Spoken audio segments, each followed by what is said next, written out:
Gabriel Correia mandou por aqui, ó. Oh, Segredo é dividir os dois, Romeirão e PV, sem mais dificuldades. Entendo o rolê dos números de sócios e tal.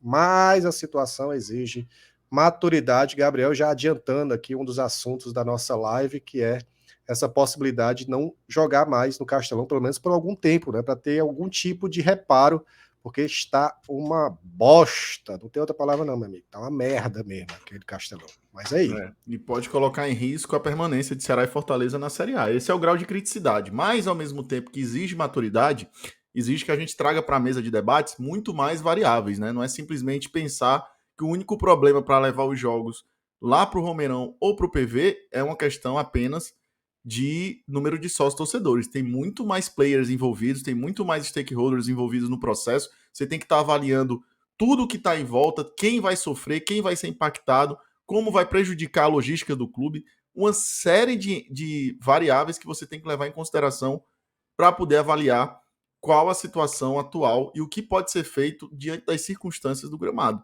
Não é tão simples assim também, não. Quando se fala de uma relação dessa, de complexidade, que envolve Ceará, Fortaleza, federação, governo do estado, tem muita coisa além deles, os patrocinadores dos dois clubes, número de jogos, voos dos times que vão enfrentar eles. Olha o tamanho da carga de complexidade que você envolve. Você envolve a CBF, as competições que o Ceará e Fortaleza estão envolvidas. É muito complicado. Não é simples uma tomada de decisão de mudar o local de uma partida. Não é simples assim. Mas entendo a sua preocupação, assim como é a nossa também, de que a situação atual pode colocar em xeque a permanência dos dois times na Série A, por conta dessa situação do gramado, onde favorece quem toca menos na bola. E normalmente quem tem que propor o jogo é o time da casa, na maioria das vezes. Então, quem é mais prejudicado é quem está jogando em casa. Pontualmente, os dois times vão vencer em casa, mas a tendência é de vão ter muita dificuldade para vencer em casa. Então, vamos avaliar direitinho, saber como é que está essa situação, descobrir como é que está essa situação, né? Porque o que se soube é que teria uma reunião hoje, né, dos clubes com a secretaria para avaliar o que poderia ser feito, para que a secretaria, que está se sentindo uma vítima de todo o contexto, em que ela está se colocando como a grande culpada de tudo, e na verdade, no início da temporada, foi proposto pelo governo um reajuste do gramado, né? Que o gramado fosse refeito. Só que, ao mesmo tempo, para os clubes não era interessante porque tinha a Copa do Nordeste, que é fonte de receita, tem a situação dos sócios e tinha o início de duas competições internacionais. A gente perderia, e o nosso rival, todo o início de temporada, incluindo o início das competições internacionais, jogando no Castelão. Então, isso também para os clubes não era interessante. Foi concordado, então, junto com os clubes, medidas paliativas durante o período, que não foram suficientes. O estado choveu muito na capital nos últimos meses, muito acima da média histórica, vários jogos, a sequência de jogos foi pesada. Então, tudo isso acarretou numa série de problemas que culminaram na situação que o gramado está hoje aí. Mas achar que é simples, simplesmente o número de sócios, também não está certo. Mas entendo a sua preocupação e acho que realmente tem que haver maturidade aí para a gente entender como resolver esse problema. Pois é, isso aí começou a ser discutido aí, principalmente depois de domingo, né, que a gente viu a notícia, foi até o Mário Kempis que trouxe no seu blog, que o governo do estado iria marcar essa reunião para debater o possível fechamento da Arena Castelão, tá, gente? E aí, nessa matéria, até tem uma fala do secretário de esporte, que é o Rogério Pinheiro, que fala que no final do ano, o governo do estado quis fechar o estádio para uma reforma completa do gramado e os clubes fizeram apelo para não fazer isso. O desgaste fica sempre para nós, ainda estou na aspas dele aqui, o desgaste fica sempre para nós, enquanto serve de desculpa dos times para todo mau resultado. Isso não é justo, falou o secretário do esporte aí, o Rogério Pinheiro. Cara, é muito complicado, porque no começo do ano nem PV tinha, né? Também tem isso. Se tivesse fechado ali no começo do ano, o Ceará e o Fortaleza teriam jogado Copa do Nordeste e até os primeiros jogos aí das competições internacionais, talvez, sei lá, Juazeiro, nem tinha Juazeiro também, eu acho, né? Eu acho que não tinha, cara, ele tinha que jogar em outro estado, ou sei lá onde, porque realmente não tinha outra opção. Agora, com a opção do PV, a gente pelo menos tem aí um quebra-galho.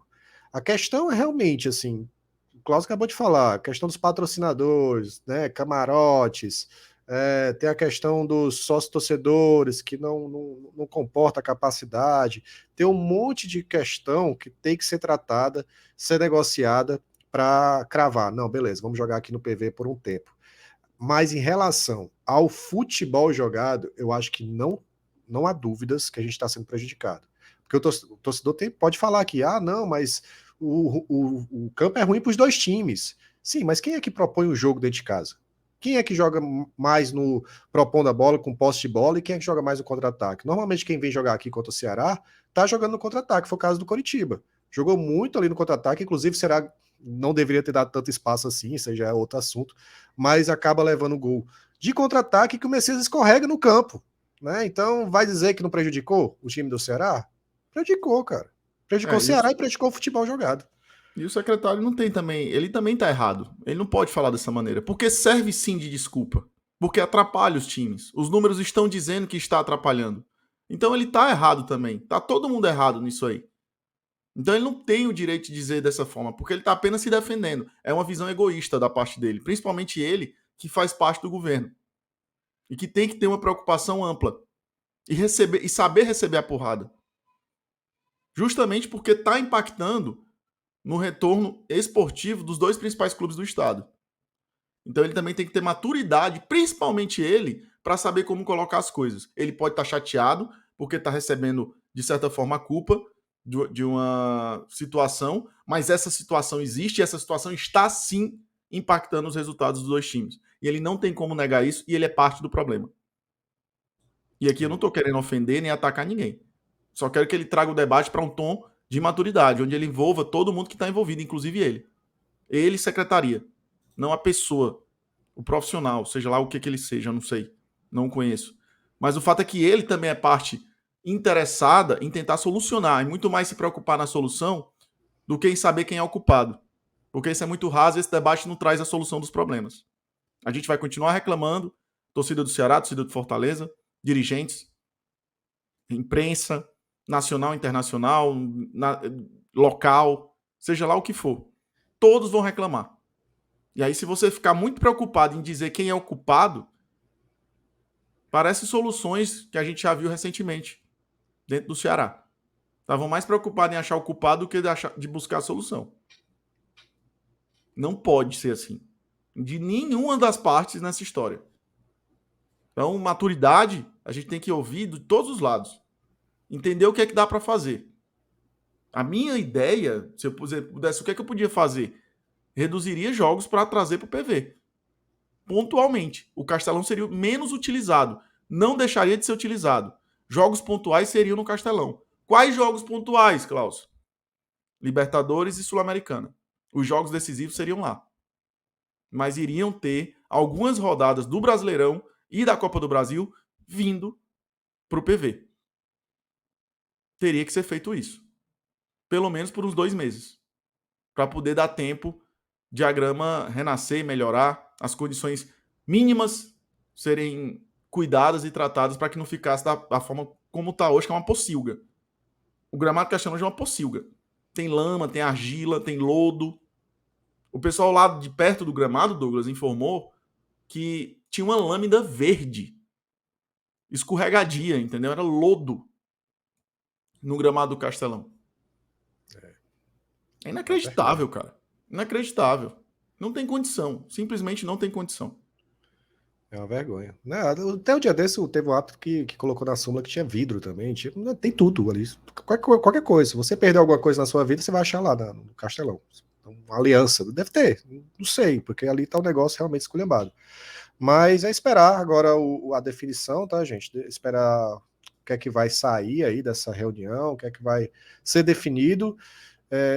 Eu acho que também vai ser só feito algum paliativo, porque para realmente consertar e deixar uma grama decente, teria que parar por meses, alguns meses, sem futebol. Então, vamos ver o que é que vão decidir, mas já se preparem mentalmente, que é bem provável que haja essa possibilidade aí de jogar o PV. E aí, se for para o PV, vocês já também vão trabalhando psicológico aí, porque é bem possível que muitos não consigam mais ir para o jogo do Ceará, por exemplo, né, já que a capacidade é de 20 mil, vai ter uma prioridade para sócios torcedores, e aí né, nesse filtro de prioridades aos torcedores, alguns vão ficar de fora. Assim, a gente vai ter que se preparar para isso. E tem até algumas discussões em redes sociais, se por contrato o torcedor não tem garantia. Não tem garantia em relação a isso. O torcedor não tem garantia de ir para o estádio. Tem prioridade pelo contrato do sócio-torcedor. Então, fiquem cientes disso, porque se acontecer, vai rolar algum tipo aí, talvez até de uma compensação para sócio que não puder ir, não sei o que é, mas alguma coisa vai ser feita em relação a essa situação. Beleza, galera? Meus amigos, é uma discussãozinha aí que vai virar corte, tá? Vai virar corte para amanhã, porque tá todo mundo falando sobre isso. Você tá assistindo nosso corte, deixa o like, hein? Deixa o like. E eu vou deixar aí um vídeo que o Klaus botou sobre isso. Meu filho, você acabou de assistir o corte. Venha com nós, curte, comenta, compartilha e manda pros amigos, meu filho. Aqui é BPR, você tá acompanhando os detalhes do Vozão em tempo real, ao vivo, de todo jeito. Vem, cuida, bora porra!